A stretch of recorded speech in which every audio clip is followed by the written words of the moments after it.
Hey everybody, welcome to Girls Game Shelf. Today we are playing Victorian Masterminds. But before we dive into how to play, please don't forget to like this video and subscribe to our channel. I mean, like this video if you end up liking it, of course. But, subscribe to the channel. Now, let's dig into how to play. In Victorian Masterminds, you are an evil mastermind that is taking advantage of Sherlock Holmes' mysterious absence. So you're going to be capturing buildings and trying to build your evil machine and just trying to wreak the most havoc, all just to win the most mayhem points. So let's check out how to set up the game. This right here is your central board, and there are 5 different cities on this board, and each of them have different spoils for you to collect to help you on the way to being the most nefarious villain. So let's check out one of these cities and look at kind of the anatomy of the board, if you will. The first thing you probably see on this board are these beautiful buildings here. These are the buildings that you can capture. And when you capture them, see, there's another reward there that you'll be able to take with the building that you choose to capture. Over here is the mission card.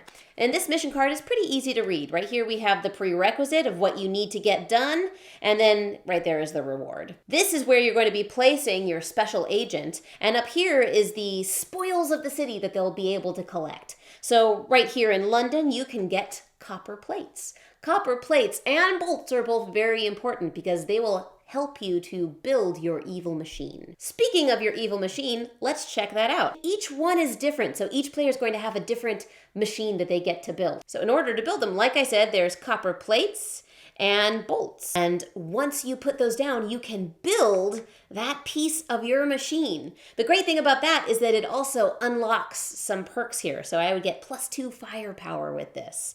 So you're building your machine on this machine sheet, but you also have room for your scientists and your Da Vinci Codex, which are different kinds of resources that you'll be using through the game. It also tells you what your player's special power will be. We'll get to all of that in a second, but there's your machine sheet. Moving on up here is where we're going to be keeping our firepower. It's the Secret Service board.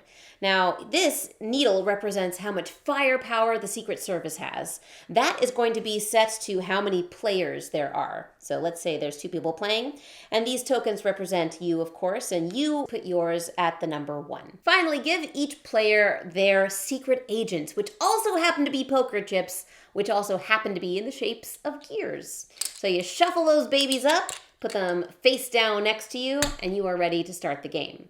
Now, let's look at how a turn goes. It's really very simple. What you're going to do is take the top agent and see who you have here and decide where you're going to place them.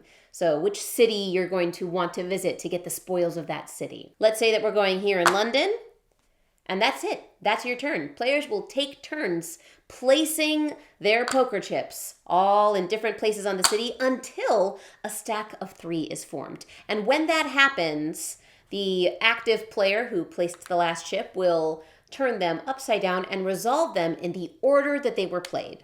Each of these agents is going to be able to get one of the city's spoils. No matter what happens, everyone's walking away from this deal with a copper plate. So first up, we have the Saboteur. And the Saboteur's special power is to cancel out the power of the agent that comes behind them. So then we have the Henchman. The Henchman's ability is to complete mission cards. So if you play your Henchman and they're first to the mission card and you have the prerequisite met, that means you can collect this mission card and all the rewards that come with it. However, we just played a Saboteur, so she just gets a copper plate. Next up is your number 2. And number 2, it's very easy to remember. You just get 2 of the spoils of that city. The last 2 agents are the Gunner, and the Gunner is able to capture buildings so long as your firepower is equal to or greater than that of the Secret Service's firepower. So starting off, everybody can capture a building. But every time you capture one, the Secret Service's firepower increases. Finally, you have your Engineer, and your Engineer is mighty powerful. In fact, your Engineer gives you a special power that can be found at the bottom of your machine sheet. So this Engineer is able to capture a building in the city if they are able to. And as I upgrade my machine, that ability also gets upgraded. So after that stack of 3 has been resolved, those agents are returned to their player face up so that everybody can see what has been played. You'll be able to use these agents again, but you're going to have to wait until you go through the rest of your stack, and then you will shuffle and begin again, just like as if they were a deck. Let's quick take a closer look at all of these cities and why you might want all the spoils out of them. So we've talked about London and how you're going to get copper plates from London. Well, the bolts you will be getting in Washington, D.C. And that's all the way at the bottom of the board down there. In Moscow, you can get firepower. So coming up here, if you get an agent in Moscow that gets resolved, you can move your token up one space.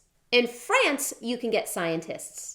And a scientist really comes in handy. They're like little helpers. And if you look on your machine sheet, this is where you get to keep your scientists. You can only keep 2 at a time at first, but as you build your machine, you can hold more. This is what the scientist can do. For one scientist, you can use one of your chips that's already face up instead of taking the chip off the top. For the cost of 2 scientists, you can play another chip, so you take 2 turns in a row, basically. And for the cost of 3 scientists, you can capture any building regardless of what your firepower is. The last city that we haven't talked about is Rome, where you can get Da Vinci Codex. Now, again, there is a place for these on your machine sheet, and once you fill up these spaces, then you can pick up your stack of agents and choose which one you'd like to use for your turn, instead of just taking the one off the top of the stack without knowing what you're going to get.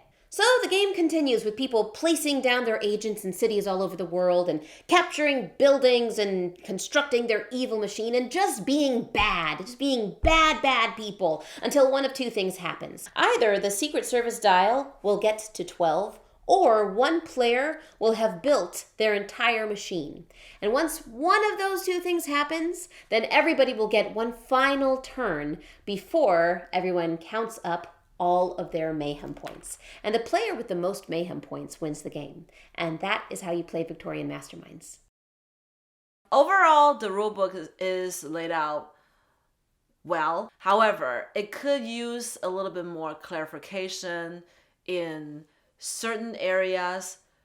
In particular, if there is an area where it talks about everybody's special power and maybe a little bit of FAQ, that would be great, because we did have some questions about certain people's ability, the timing of the triggering, and we really have to search for that information in the book, and some we still couldn't find answer for, and we have to go to BGG to look for answers. So could use more information, but overall, not bad. It was really easy to pick up. You only really do a couple things on your turn, so the rest of it is just really understanding what all of the iconography means, which is pretty simple, and it's not that many things. It might look intimidating once you look at the board and you look at your player mat that has your awesome machine, but there isn't as much information on there as it looks like. It's pretty easy once you know five icons, pretty much. A board game that's easy to teach is great to me. Usually that means everything is it has good iconography, and everything's self-explanatory if you just look at the picture, or all the text you need to know is on the board or on your personal player board. This game has that. My favorite part of this game are the agents. The fact that they are chips. You stack them, you can shuffle them, they clank, they make noise. When you place them, you really feel like, oh, I'm doing this. And the game actually has a programming flavor to it, and there are gears, so that's kind of a little tongue-in-cheek to me. I love those discs, I love those components. The gunner, in her hair, she has all of her ammo, and it's just, every agent just has a great look to them. The miniatures are beautiful in this game. I don't know if they're necessary, but I guess miniature gaming is just there for the fun of holding the miniature. When you're grabbing the building, you're picking up the building, you're like, I got this building. So I guess it's cool. And I would love to see actual miniature for the evil machine, though. That would be so cool, but I guess the box would be really big. It has to be Gloomhaven size box rather than the box it is now. The little copper and the tools and stuff that you get to build your machine with, those are okay. I mean, they exist. You know, they weren't special. It was the one thing about the game where it's everything looks so beautiful, and then you get to the things, the nuts and bolts, and they're just little teeny tiny cardboard. It's just not as impressive as the rest of it, which is fine. I guess something has to not be like, you know, whatever. Invoking the steampunk style, there is a metal gold overtone to the whole color.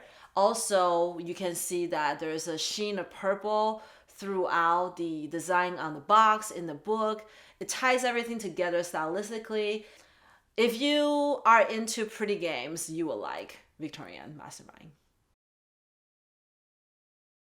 Something that I love about the game, I don't even know if it's intentional or if it's just in my head, but the poker chips aspect. You know, you're sitting around with a bunch of other people placing poker chips while you're building your machine, and it feels sinister. You know, there's something about it, the mechanics altogether, that feel like you're doing bad things. And I love that. I don't know how buildings can just be captured by evil masterminds.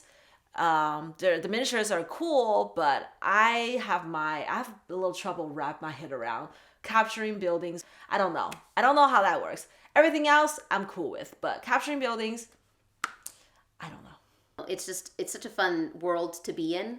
So the art made that really fun to be in, and the theme worked well with the gameplay itself.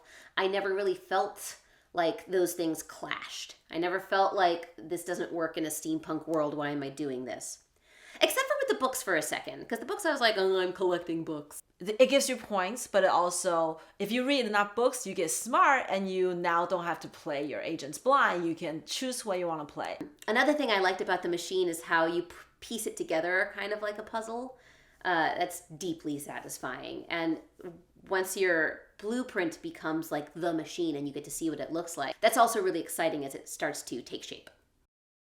The placing and the discarding and the triggering could take a little getting used to, but then again, it's not difficult. You're putting down your chips and waiting for that stack of 3 to happen. And oh, when that stack of 3 happens, it's really exciting to see what was in that stack. I think that that's one of the most addicting parts of the game, is to be like, what was played, you know, and like, you know, did I get sabotaged, and am I going to get to use my power, and did it all work out, you know? Towards the end of the game, you have to start worry about, how do I get points most efficiently? Can I finish all my machines? Or maybe it's better for me to go for books because that's just straight up points. Or should I start capturing buildings to rush the game in? It really evolves and gets more difficult, so I like it. Even though it's a lightweight game, but it definitely has complexity. Recognizing what your power is and what the other players' powers are, and keeping tabs on what they are doing is so important, because every time I've played this game, I have lost because I get too excited about my engineer's power, and I don't focus on how that's working with the other powers at the table, or how it's not working, rather. The only thing about this game that is that I have a little issue with is the 2-player mode. On a 2-player game, if you're not careful and you spread yourself too thin with all of your agents, and they're all out, and no stacks of 3s are being made, then you don't have any agents to put out anymore. So you really have to think about, okay, where am I going to put my agents? Can I get them back? If you're playing 3-player or 4-player, it goes down. It goes really fast and things happen really quickly. Wherever you place your agent might not trigger at the time you want in a 3 or 4-player game, which is what makes the game interesting. But in a 2-player game, players have a lot more controls where they go, and you will see a lot of, maybe someone will just make a stack of their own so that they can trigger it, which take away the player interaction a little bit for me. I liked that I could just take control of that and make my stacks of 3 happen and get what I needed when I wanted it. I did notice that there was less back and forth, there was less interaction. I don't think I minded it, oddly. That's something that normally I would really be like, mrr. So it was still fun for me with 2 players. Overall, Victorian Mastermind is a lightweight game that's easy to teach and easy to learn. The theme is great. The mechanic of just dropping chips is really fun. And I think that itself is enough to get someone that's like kind of timid about games to be like, all right, well, I'll give it a try. And the gameplay is fun enough that I think that it might hook them. If you love beautiful games with miniatures, which is not too complicated, but has a little bit of take that, and but mainly it's about it takes about 45 minutes to play. If you're looking for something like that, this is the game for you. I mean, gosh, I really enjoyed this game, and it definitely goes on the shelf for me. Does it go on the shelf? Yes, it does. I do like it. Thank you guys so much for watching our show. Please check out Jackie's channel. It's called Show Me How to Win. I'll put the link below. On her channel, they get a group of girls together and they each try out a different strategy and do a playthrough and just kind of check out which strategy comes out on top. Please check it out. And you guys have a great day. Thanks for watching. Bye.